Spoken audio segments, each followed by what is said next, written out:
다음은 좀 에이펙 후속 소식을 살펴볼 텐데 이재용 회장과 정의성 회장 치맥 회동을 가진 인물이 엔비디아의 젠슨 황 CEO입니다. 그런데 엔비디아가 공식 계정에 한국을 홍보하는 영상을 올렸다고 합니다. 어떤 점을 소개했는지 직접 영상을 보도록 하겠습니다.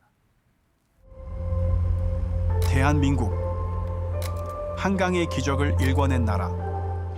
PC방이라는 새로운 경기장이 탄생했고 엔비디아 지포스는 새로운 플레이어들의 장비가 되었습니다. AI 인프라를 구축하고 있습니다. 삼성, 현대, SK부터 산업혁명에서 AI 혁명으로 여러분과 함께 할 수 있게 되어 영광으로 생각합니다. 기적이 계속되는 바로 이곳, 한국에서. 개인 계정도 아니고 공식 계정에 이런 헌정 영상을 올린 겁니다. 지금 한국말로 녹음된 거는 젠슨 황의 목소리를 AI로 한국어로 해가지고 목소리를 입힌 거예요. GPU 그래픽카드 26만 장 줘가지고 그것도 굉장히 큰 내용인데 젠슨 황이 정말 한국을 좋아하는 것 같아요. 그런 것 같아요. 방한 이후 굉장히 인상 깊은 행보를 예. 계속해서 보여주고 있는 젠슨 황인데요. 이쯤 되면 뭐 반도체 회사가 아니라 이벤트 회사를 했어도 대성할 정도였을 것 같다. 예. 이런 느낌이 듭니다. 며칠 전 엔비디아 공식 유튜브 영상 이 채널에 방금 보신 그 영상이 게재가 된 건데요. 이제 엔비디아가 미국 기업이다 보니까 여기는 영어로 된 영상들만 주로 올라오거든요. 그렇겠죠. 그런데 뭐 영어 영상에 한국어 자막이 들어있는 영상도 아니고 말씀하신 것처럼 나레이션 자체가 한국어인 영상이 지금 한국어로 돼 등장이 있어요. 한 거예요. 네. 그리고 목소리가 젠슨 황 CEO, 말씀하신 것처럼 젠슨 황의 실제 음성을 바탕으로 AI로 구현해낸 그런 나레이션이었다고 전해집니다. 예. 내용 역시 굉장히 감동적이었는데요. 우리나라에 대해서 한각의 기적을 일궈낸 나라다. 역사상 가장 빠른 산업화를 이뤄냈다. 이렇게 치켜 세웠고요. 한국과 함께할 수 있게 된 영광이다. 기적이 계속되는 이곳이 바로 한국이다. 이런 내용으로 영상이 마무리가 됩니다. 누리꾼들의 반응도 예상할 수 있을 만큼 굉장히 뜨거웠어요. 그렇죠. 과거 한국의 산업화 사진까지 구해가지고 이렇게요. 이런 사진들을 영상에 더 넣어가지고 직접 엔딩왕이 얘기하는 것처럼 한국말로 미국 회사에서 헌정 영상이 올라왔다는 점입니다. 특히나 여기서 주목할 만한 점은 젠슨 황은 PC방, 한국의 PC방을 굉장히 자주 언급을 했습니다. 한국에 왔을 때도 그 부분을 언급을 했었죠. 한번 직접 들어보겠습니다. GeForce and Korea grew up together. NVIDIA GeForce made you a champion.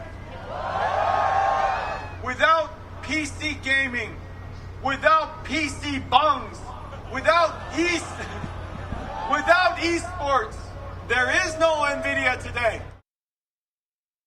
우리는 흔히 게임방이라고도 부르는데 그 게임만 하는 줄 알았더니 이제는 해외에서는 e스포츠라고 불리고 있는 거예요. 여기가 이제 PC방을 필두로 해가지고 확산이 됐다는 건데 젠슨 황이 이 PC방을 유독 많이 언급하고 있습니다. 그렇습니다. 앞서 보신 영상에서도 한국에 PC방이 없었다면 엔비디아도 없었을 것이다. 이 정도로 이제 정말 PC방에 대한 애정을 보여줬는데 젠슨 황과 이 한국의 인연에 대해서는 PC방이 없이는 설명할 수 없다라는 이야기가 나올 정도로 당시에 1990년대 중반에 젠슨 황 CEO가 이 창업을 할 당시였는데 한국에 오면 꼭 들르는 곳이 있었다라고 합니다. 아, 그때부터요? 네, 꼭 들르는 용산 전자상가에 꼭 들러가지고 전자상가. 그렇습니다.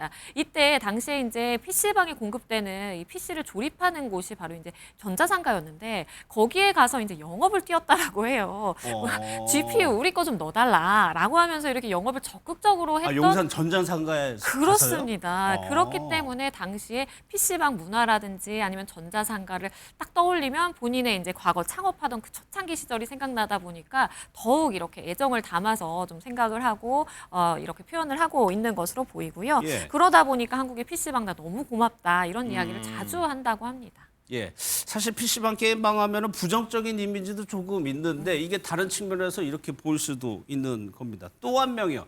그러니까 젠슨 황 딸하고 아들이 있는 것 같아요. 근데 딸이 이번에 여러 가지 행사에 참여를 한 것 같습니다. 그 영상, 대통령까지 만났다고 하는데 영상 한번 보겠습니다.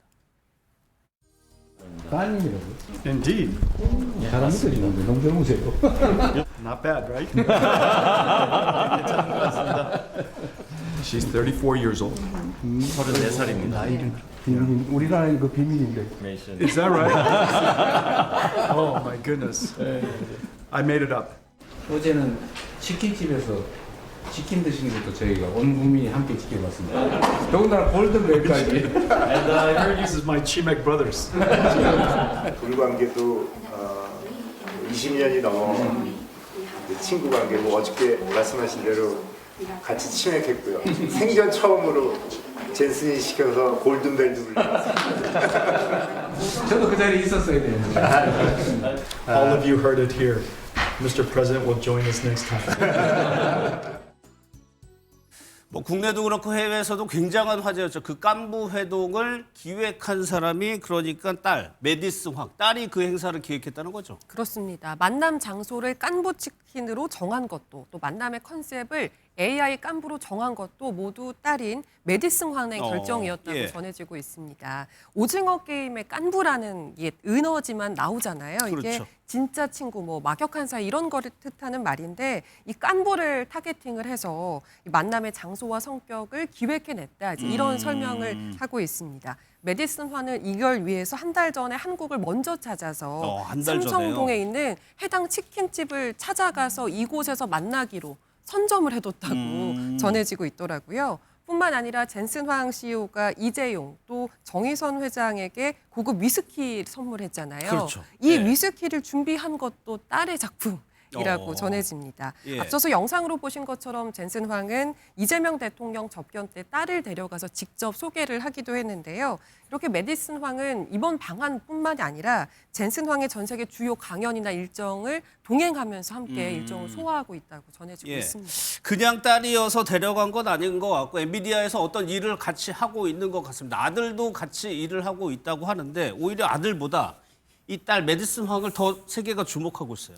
맞습니다. 이력도 굉장히 좀 화려하기도 하고 그리고 저런 이제 기획을 굉장히 잘하는 기획력이 인정받기 때문에 그런 것 같은데요. 이 딸의 경우에는 미국의 유명 요리 학교를 졸업을 했습니다. 그리고 실제 이제 요리의 어떤 그 절차들을 밟으면서 실력을 쌓았고 2015년부터 4년 동안 루이비통에서도 근무를 한 이력도 있습니다. 그 이후에 2020년에 굉장히 좀 비교적 늦게 엔비디아에 입사를 했다라고 볼 수도 있겠는데 그 이후에 정말 초고속 승진을 하면서 현재 시니어 디렉터 직급을 달고 있는 상황이라고 하고요. 예. 친오빠 스펜서 황도 같은 엔비디아에서 물론 근무를 하고 있는데 오빠보다 더 높은 직급이라고 아, 그래요? 합니다. 물론 오빠가 이제 2년 뒤에 입사를 했기 때문에 그 차이도 있는 것으로 보이는데 그럼에도 불구하고 이런 뛰어난 기획력이라든지 능력을 인정받아서 이렇게 시니어 디렉터를 잘 수행하고 있는 것으로 보이고 워낙 이제 젠슨 황이 대만에서 유명한 이제 국민적인 스타라고 볼 수 있는데 딸도 이미 굉장히 유명하다라고 하고요. 이번 이제 행사를 통해서 우리나라에서도 또 유명세를 끌지 않을까 싶습니다. 예, 오빠가 조금 늦게 입사를 했지만은 오빠보다는 높은 직급이다. 이거는 좀 능력을 인정받고 있는 것 같아요. 또 하나 이재용 회장과 관련한 얘기도 에이펙 후속 좀 얘기들이 들려오고 있는데 카페를 갔나 봐요. 그런데 카페 직원에게 용돈을 줬다면서요. 맞습니다. 에이펙 기간에 경주에 있는 한 리조트 커피숍의 직원 한 사람이 SNS에 글을 올리게 되면서 이런 사연이 지금 세상에 알려지게 됐는데요. 예. 이 직원이 지나가는 이재용 회장에게 커피 한 잔을 건넸대요. 그랬더니 이재용 회장이 고맙다고 인사를 하고 지나가는 것 같았는데 다시 돌아와서 바지 주머니에서 뭘 꺼내줬다는 거예요. 바로 5만 원짜리 지폐 한 장이었다고 합니다. 이 해당 직원은 SNS에 멋지고 잘생기고 젠틀하게까지 한 회장님이라면서 주신 용돈은 액자에 넣어서 갑오로 물려주겠다. 이제 이런 후일담을 갑오로. 전하기도 했는데요. 이렇게 친근하게 주머니에서 돈을 꺼내서 준 이재용 회장에 대해서 이 직원은 회장이라기보다 그냥 서민 아저씨 같았다. 이렇게 이야기를 했다고 하더라고요. 근데 오히려 저는 좀 다르게 생각을 했거든요. 어떻게? 뭐 일반 서민 아저씨면 주머니에 5만 원짜리 안 들어있잖아요.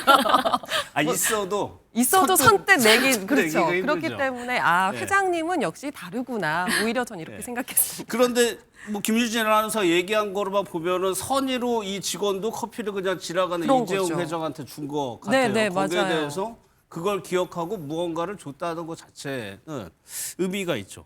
그러니까 이런 행보들이 이재용 회장이 그동안에 조금 저기 하다 대중과의 모습을 많이 나타나다 보니까 온라인에서 이재용 회장의 밈 이런 게 있어요? 맞습니다. 바로 갤럭시 쓰시나요? 라는 이제 질문이 하나의 밈처럼 떠돌아 다니는데요. 예. 이재용 회장이 이제 시민들을 만나게 되면 농담 삼아서 여기 아이폰이 좀 너무 많이 보이네요. 아니면 갤럭시 폰 혹시 쓰시나요? 이렇게 물어보는 경우가 굉장히 많다고 합니다. 그러다 예. 보니까 이게 하나의 밈처럼 좀 탄생을 했고 그러다 보니까 앞서 설명해 주신 그 커피집에서 일하는 그 카페에서 일하는 직원분이 글을 올렸을 때 댓글에도 혹시 갤럭시 폰 쓰시나요? 라는 이제 글이 올라왔고 이 예. 직원이 진짜인지는 모르지만 당연히 저는 삼성폰만 씁니다 라고 하면서 이렇게 화답을 좀 주고받는 그게 하나의 인터넷상의 좀 밈이 됐습니다. 예.